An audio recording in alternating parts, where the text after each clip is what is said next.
Good afternoon. Welcome to doctors time. ప్రస్తుత కాలంలో సంతానలేమి అన్నది ఒక సమస్యగా మారుతోంది.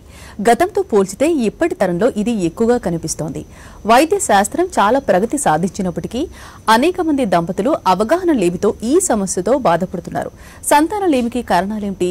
లైఫ్ స్టైల్తో సమస్యలు వచ్చే అవకాశం ఉందా?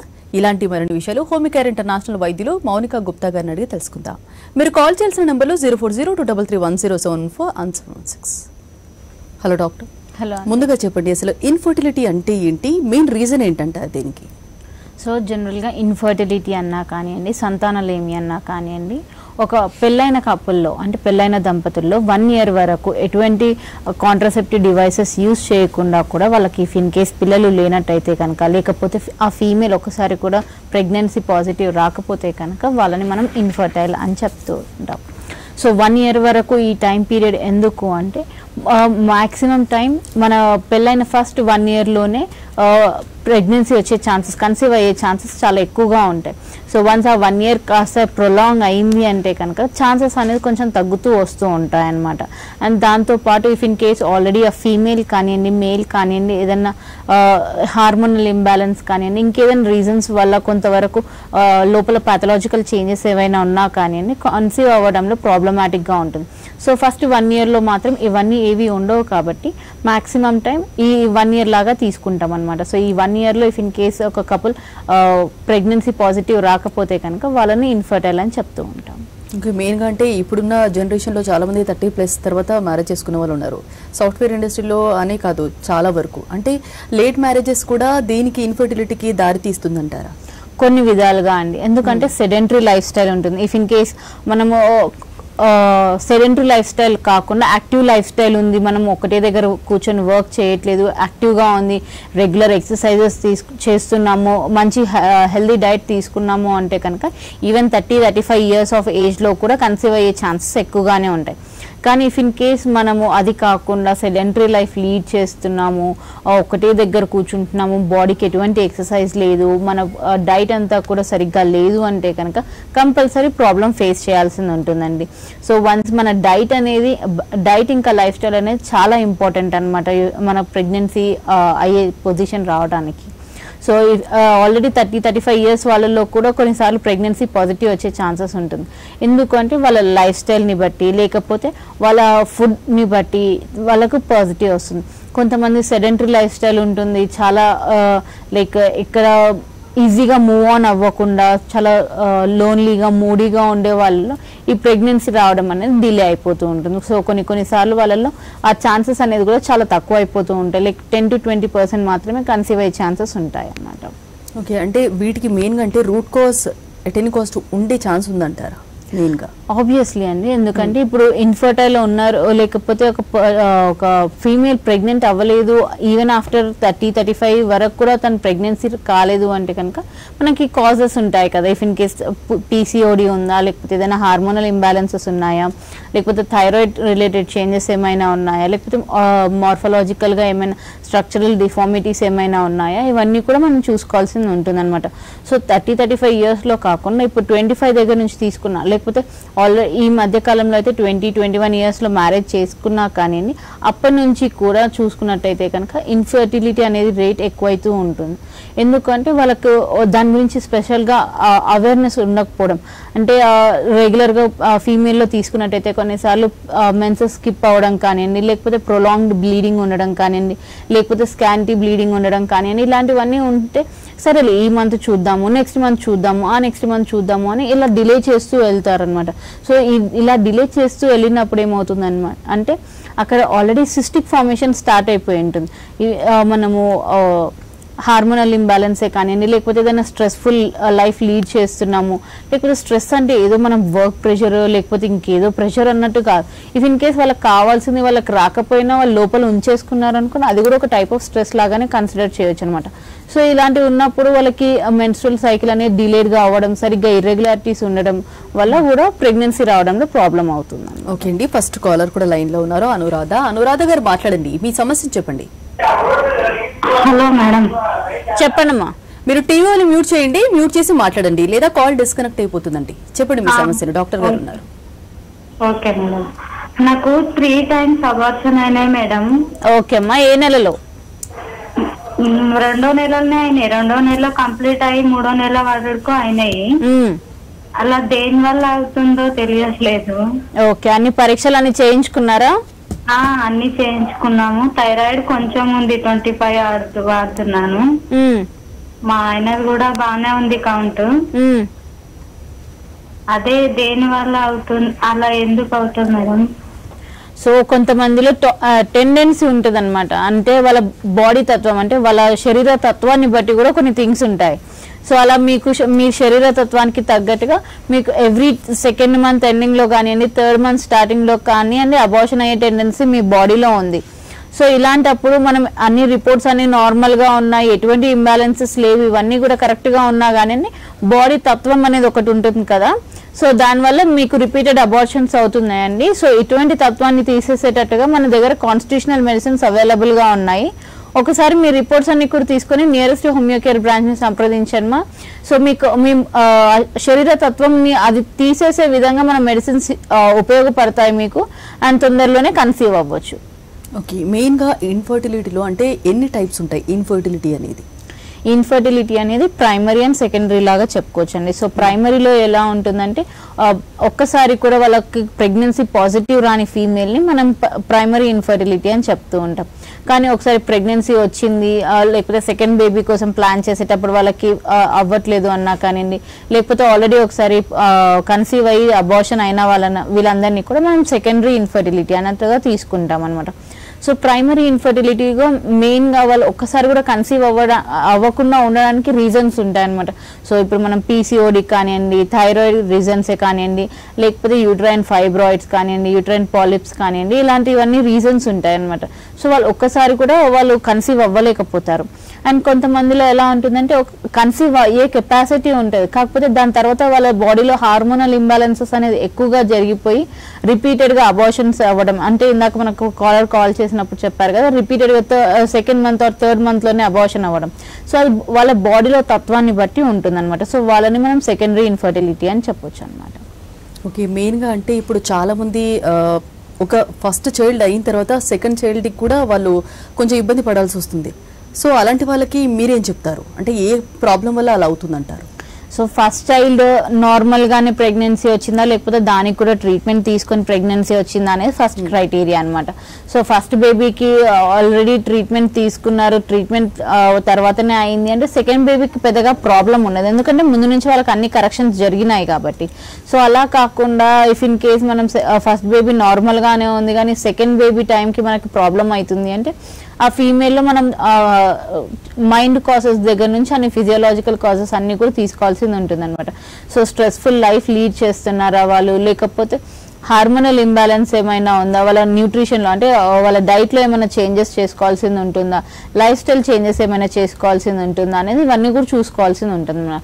సో సెకండ్ టైంకి ప్రెగ్నెన్సీ ప్లాన్ చేసేటప్పుడు సో అన్నీ కూడా కరెక్ట్గా ఉన్నాయి అంటే మన ఇంటర్నల్గా బాడీలో యూట్రస్ కానివ్వండి, ఓవరీస్ కానివ్వండి అన్నీ హెల్తీగా ఉన్నాయా లేదా చూసుకొని మనం ఆ ప్రాసెస్ అనేది స్టార్ట్ చేయాల్సింది ఉంటుంది అనమాట.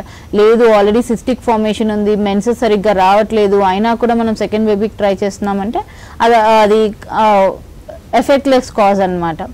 అండ్ సెకండ్ ప్రెగ్నెన్సీలో కొన్నిసార్లు మనము మెన్సెస్ అనేవి రెగ్యులర్గా ఉన్నాయి అయినా కూడా మనకు ప్రెగ్నెన్సీ పాజిటివ్ రావట్లేదు అంటే అక్కడ మళ్ళీ మనం చూసుకోవాల్సింది ఉంటుంది, అక్కడ ఓవ్యులేటరీ సైకిల్స్ జరుగుతున్నాయా లేకపోతే అనోవ్యులేటరీ సైకిల్స్ జరుగుతున్నాయా అనేసి. సో ఓవ్యులేటరీ సైకిల్స్ అంటే ఏంటి అంటే జనరల్గా అండం విడుదల ఈ తర్వాత మనకి రెగ్యులర్గా మెన్సెస్ రావడం జరుగుతుంది. సో అలా కొన్నిసార్లు ఏమవుతుందంటే అండం విడుదల అవ్వకుండా అక్కడే సిస్ట్ లాగా ఫామ్ అయిపోయి ఒకటి నార్మల్ ఎండోమెట్రియల్ షెడ్డింగ్ మాత్రమే జరుగుతుంది అనమాట. సో దాన్ని మనం అనోవ్యులేటరీ సైకిల్ అని చెప్తుంటాం. సో ఎప్పుడైతే అండం విడుదల అవుతుందో అప్పుడే మనకి ప్రెగ్నెన్సీ వచ్చే ఛాన్సెస్ ఉంటుంది.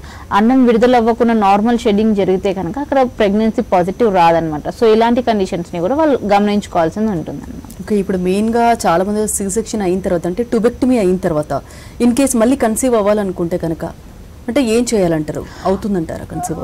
అది మన దగ్గర కాదండి, జనరల్గా బయట గైనకాలజిస్ట్ దగ్గర కన్సల్ట్ అయ్యి ట్యూబల్ బ్లాకేజ్ ఏదైతే ట్యూబ్ ఏదైతే లైగేజ్ చేసి ఉన్నారో అది నార్మలైజ్ చేసుకోవాల్సిన అవసరం ఉంటుంది. మళ్ళీ రీకాన్యులైజేషన్ అంటాం దాన్ని. ఆ ప్రాసెస్ చేసుకున్న తర్వాత పాసిబుల్ అయ్యే ఛాన్సెస్ ఉంటుంది. కొన్నిసార్లు if in case tubal ligation అనేది సరిగ్గా లేకపోయినా కానివ్వండి, లేకపోతే చాలా ఓల్డ్ అయిపోయినా కానివ్వండి, కొంతమందిలో బై యాక్సిడెంటల్ ప్రెగ్నెన్సీస్ వచ్చే ఛాన్సెస్ ఉంటాయి, కానీ అది చాలా తక్కువ పర్సెంటేజ్. ఓకే అండి, నెక్స్ట్ కాలర్ కూడా లైన్ లో ఉన్నారు, మమత సిద్దిపేట నుంచి. హలో మమత గారు, మాట్లాడండి, మీ సమస్యను చెప్పండి. మీరు టీవీ మ్యూట్ పెట్టండి, మ్యూట్ పెట్టి మాట్లాడండి.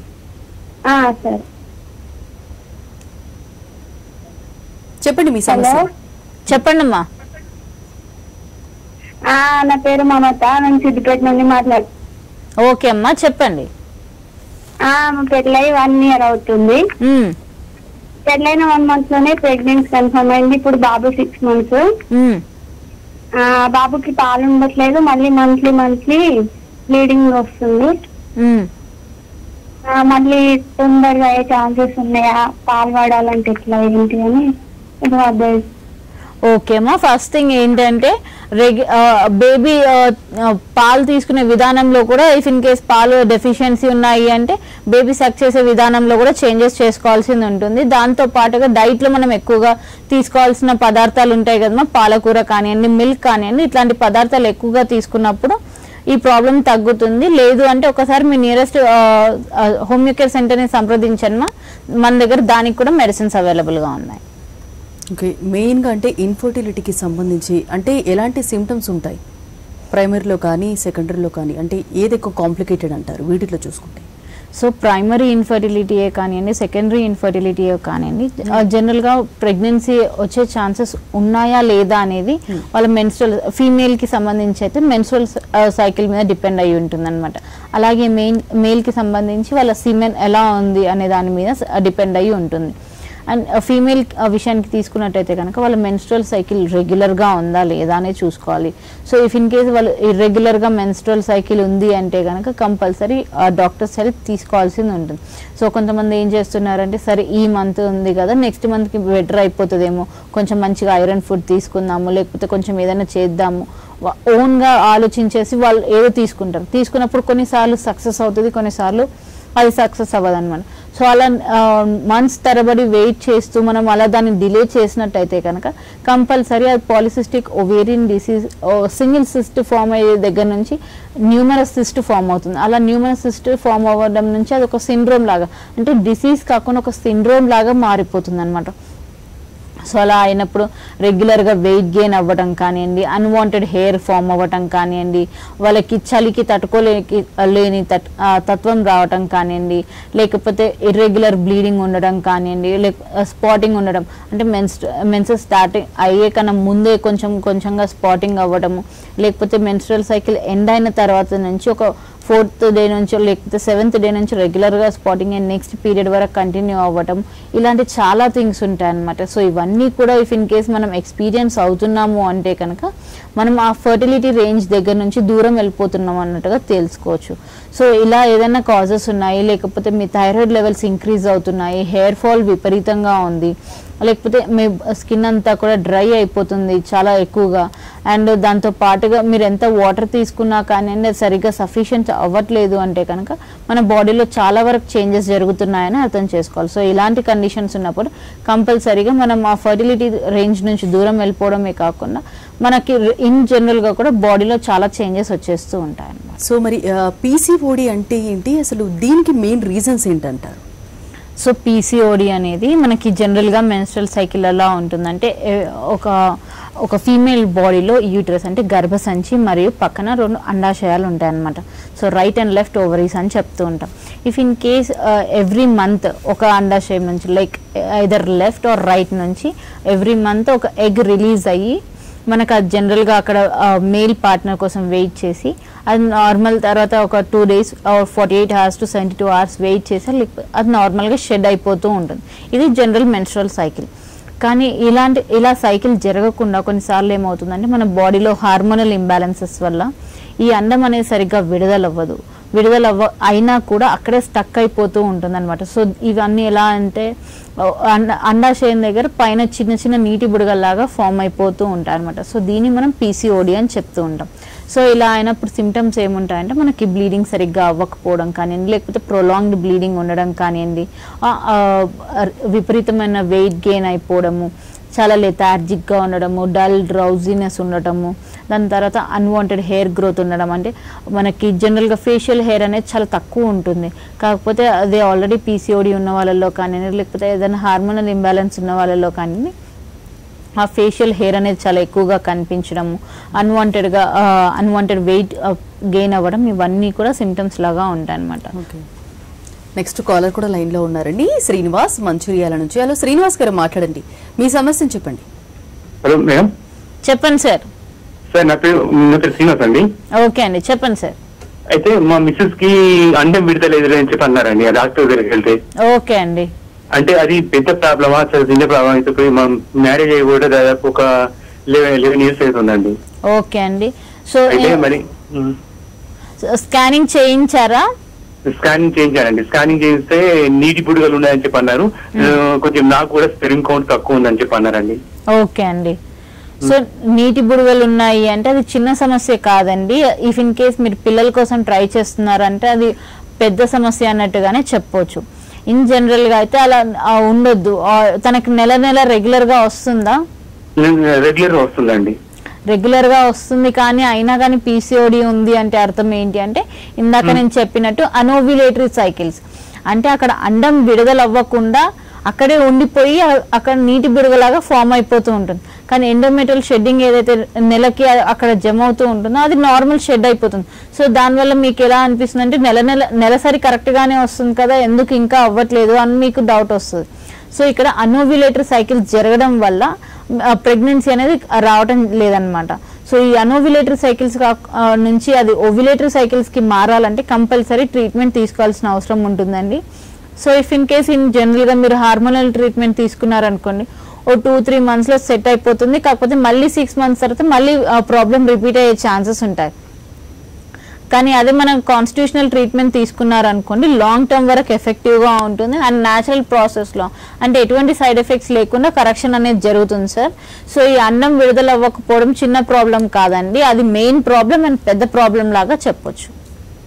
ఓకే, మరి పీసీఓడికి పీసీఓఎస్కి అంటే ఉన్న డిఫరెన్స్ ఏంటంటారు? పీసీఓఎస్ అంటే ఏంటంటారు?